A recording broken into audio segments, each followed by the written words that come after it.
Hello everyone, and welcome back to the Grimm Reader and the Grimm Chronicles, my weekly reading update. And it's interesting to me that a lot of people do monthly wrap-ups, and for me, the weekly unit is more conducive because I think I would forget so much. And since my updates are not just what I read, but also kind of readily things or things I've been thinking about, I guess it's more going towards the direction of the hodgepodge or a Friday reads. This is my version of that, I guess, a weekly thing as opposed to a monthly thing. It's interesting how BookTube kind of divvies things up and how we all decide where we want to fall on that. The past week was interesting. Yet again, they're always interesting, so that's good. And in terms of my reading, they were quite interesting too. So the first thing that happened, and two things happened fairly early on. I'm thinking Monday or Tuesday, but probably Monday. My first NetGalley request was granted, and it was for a book that it turns out I already have. But, and I think I'm allowed to talk about it. So I have already kind of, it's a very short book. So let me show you what it is. So I own a French copy of this book. It's by Kressmann Taylor, or if you look, her name is actually Katherine Kressmann Taylor, an American author who published this short, it's more like a novella or a short story collection of letters, fictionalized letters, address unknown. So in French, inconnu à cette adresse. And this was given to me a very long time ago at my previous institution where I worked by the French professor with whom I was friends with. She thought, why not? Because she knew I knew a little bit of French. I mean, and she wasn't that interested in it, so she passed it on to me. Probably because she knew it was about German stuff. I didn't really do much with it because it was in French. So I didn't really, but when I saw the NetGalley, the name sounded familiar, and then I started thinking, wait, is that the same book? And of course, then I just checked now, and it is. And so it's this short collection of stories between a Jewish, I'm getting a bit of a cheat sheet here, Jewish art dealer living in San Francisco and his business partner who had returned to Germany in 1932. So I think they're both German, but one was Jewish German and one was German German, and the German German goes back in 1932. And what was most interesting is its publication date. It was published in 1938. This is a French reedition from the 60s. And this one from NetGalley, it's going to be reprinted with a nice cover. It has a nice cover, which I'll try and find it. Well, maybe I shouldn't do that because it hasn't been published yet. I don't really know what the etiquette is. Hopefully I'm not, I can talk about it already, right? I think I can. I'm pretty sure it's fine. And so, yeah, it's this correspondence type book, just even though the topic's very different, it did kind of remind me a little bit of Charing Cross Road. So letters back and forth, and what's going on in their lives is depicted through the letters. And I'm going to go and reread it, or read it more closely a little bit to give a more precise review.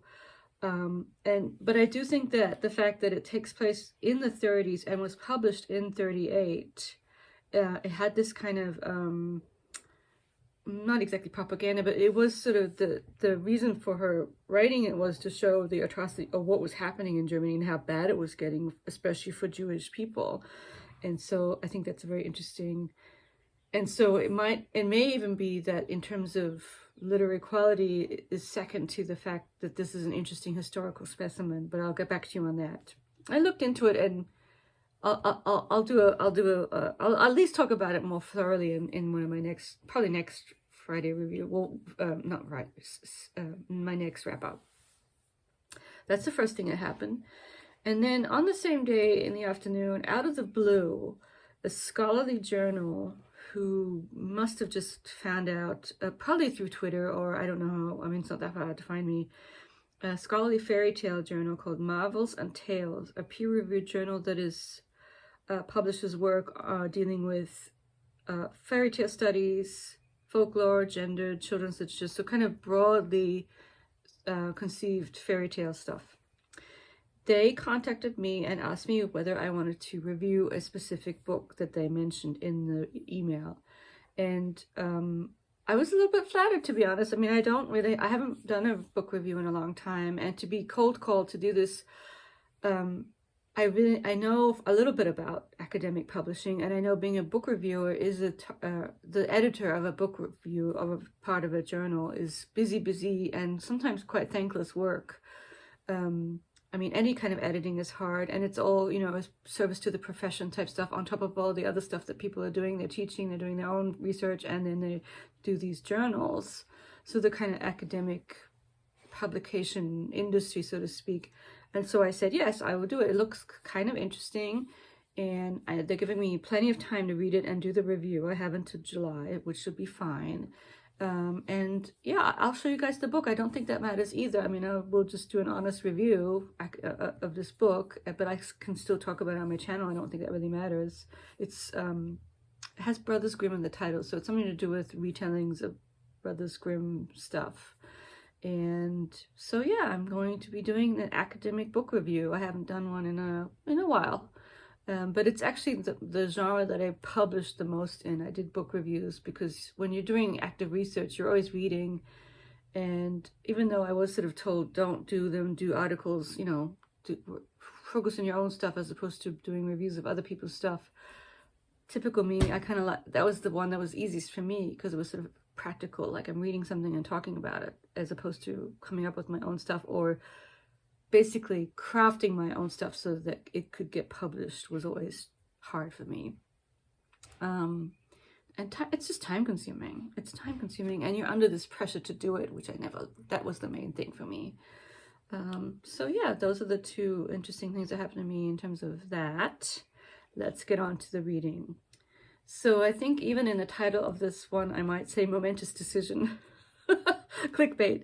Momentous decision to stop reading one of my mammoths. And it's not the recognitions. I'm going to put AK on hold. I love it.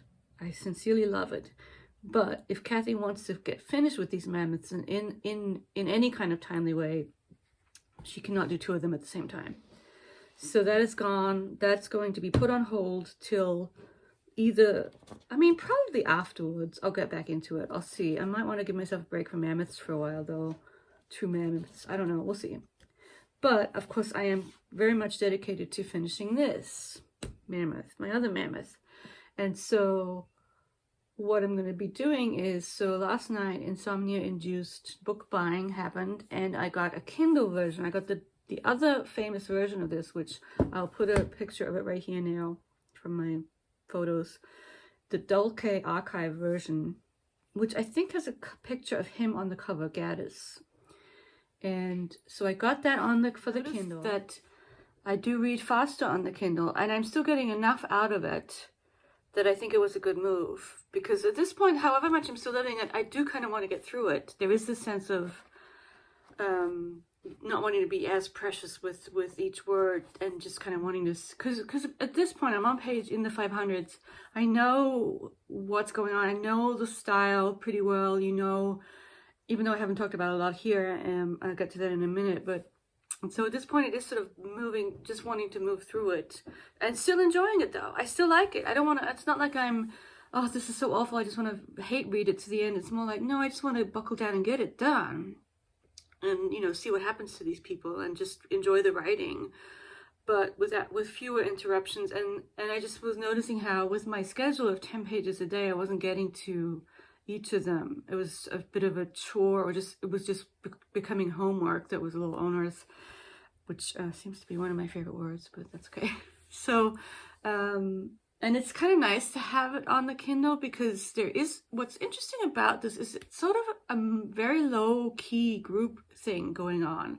So someone who doesn't have a channel, I think Instagram is Republic of Bad Taste, I don't know, and some other people are posting videos still. And there's also the Voxer group, but they're all done with it. So I'm kind of like, didn't really get that much out of that group just because they were reading at a faster pace, which is fine. It's just, But now there are people starting it, and so I'm sort of ahead of them a little bit. I'm sort of doing it on my own. But what's good about the one person is that he's created a sort of Instagram / Twitter hashtag for the recognitions, Gaddis21.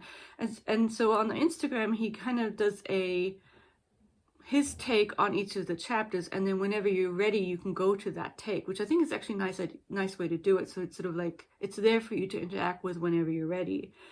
And even on Twitter, I was just sort of posting a few things, and there's a few of us, not that many, but you get a little bit of a feedback. And so it's kind of nice. It's like a low level. But even knowing that people are reading it while you're reading it in this low-key way is interesting and kind of fun. And so it's still going well, and I'm glad I switched to I've already read more than I would have. Like, I'm already on the schedule. I've already caught up to the previous schedule that I had, and which gets me through it by mid-May, because I was sort of falling behind and was getting a little bit frustrated by that. But so I think the Kindle, I'm still very glad that I have the book, especially for bookmarking passages. And what I will probably do at some point is post, not too many, don't worry, a couple of my favorite passages of the recognitions and why I love them so much, because I think that's an easy way for me to talk about the book in more detail, and also it's sort of hopefully somewhat interesting even to people who have never read the book and probably will never read the book, because there's plenty of you out there, and that's fine. I think this is a bit of a labor of love for this group of booktubers who like this kind of stuff, and it's a very kind of, it's an interesting group of readers. A lot of them are male. And even on the booktubes, there's this sort of group. It's this sort of, and because I'm interested in this kind of fiction, so I'm part of it, even though, I'm also over here reading other stuff. And then, like, an example of what I have to figure out is that there's one of the preeminent people who does work on Gaddis is this guy called Stephen Moore, who they all seem to, I'm sorry, I'm being kind of othering there, very kind of, they're very adult, they kind of look up to him. He's their idol.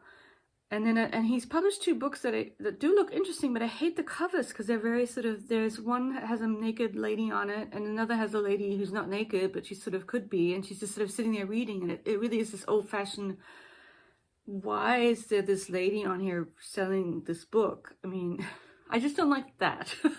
It rubs me the wrong way, and so I don't know what's going on there. Is it just, is it on purpose? Is it to be kind of blatantly not, kind of, I don't know. I don't know what's going on there. And it's not even that important. It's just something that I notice. And it makes me not want to buy the book because it's like, I hate that cover so much. Maybe someone can enlighten me. Who knows? What else? Yeah, so that's recognitions, and goodbye Karenina for now. Tolstoy, I was just going to say this. If you're not like into the classics and you're kind of afraid of them, he's a good entryway person, I think. He tells a good story. Okay, it's a little wordy with the Russian stuff, but if you can get into the mindset of the atmosphere, he's good. He's probably even better than someone like the German Fontana, who I think is wonderful. He's an accessible, classical author, in my opinion. Maybe, I would say more than someone like Trollope, who can get a little wordy and stuff, although I love Trollope too. But so Tolstoy is just wonderful. I love Tolstoy.